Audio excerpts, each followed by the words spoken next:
শেষ কবে আপনি ঢাকার ফুটপাতে হেঁটেছেন? একটু ভেবে দেখুন তো। হাঁটার সময় কি বেশি খেয়াল করেছিলেন, ফুটপাতের দিকে নাকি ফুটপাতে বসা দোকানগুলোর দিকে?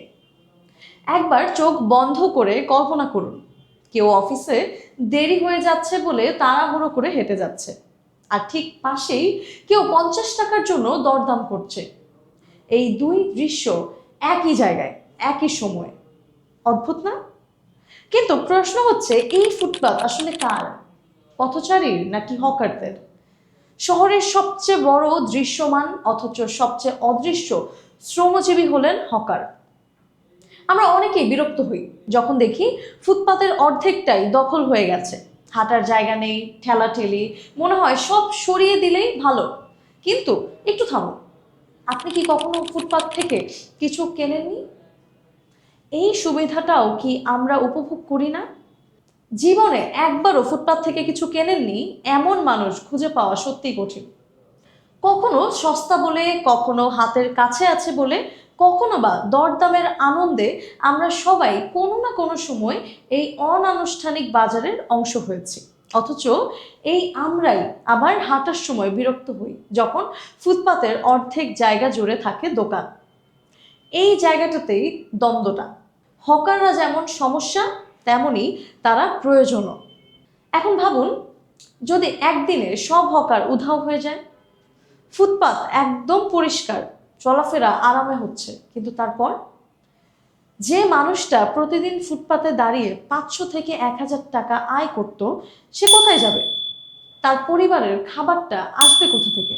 সরকারি হিসেবে দেশে হকার প্রায় 6 লাখের বেশি, শুধু ঢাকাতেই প্রায় 4 লাখ। এই বাস্তবতার দিকে তাকালে বোঝা যায় সংখ্যাটা হয়তো সরকারি হিসেবের চেয়েও অনেক বেশি, সম্ভবত 20 লাখের কাছাকাছি। এখন ভাবুন, এত বড় একটি জনগোষ্ঠীকে যদি হঠাৎ করেই একদিনে সরিয়ে দেওয়া হয়, তাহলে কি হবে? মুহূর্তের মধ্যেই তারা হয়ে যাবে বেকার।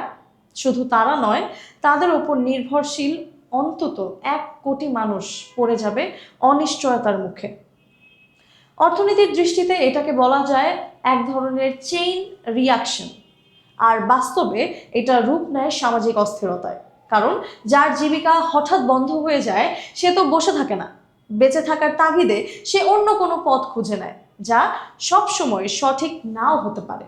তাহলে প্রশ্নটা বদলে যায়, সমস্যা কি হকার নাকি তাদের ব্যবস্থাপনা? বিশ্বের দিকে তাকালে উত্তরটা স্পষ্ট। অনেক শহরই এই সমস্যার মুখোমুখি হয়েছে, কেউ তাদের মুছে দেয়নি, বরং নিয়মের মধ্যে এনেছে।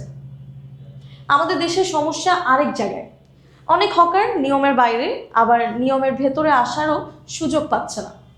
ফলে কি হয়? চাঁদাবাজি, অনিশ্চয়তা, ভয়, এই তিনটাই হয়ে যায় তাদের নিত্যসঙ্গী।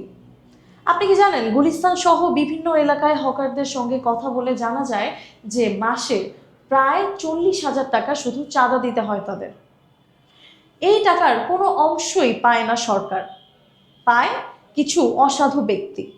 তাহলে ভাবুন, যদি এই টাকাটা নিয়মের মধ্যে আসতো, যদি সরকারই তাদের একটা বৈধ জায়গা দিত, তাহলে কি পুরো চিত্রটা বদলাতে পারতো না? এদিকে শহর হতো গোছানো, অন্যদিকে মানুষ পেত নিরাপত্তা। কারণ শহর শুধু রাস্তা আর বিল্ডিং দিয়ে তৈরি হয় না, শহর তৈরি হয় মানুষের জীবিকা দিয়ে।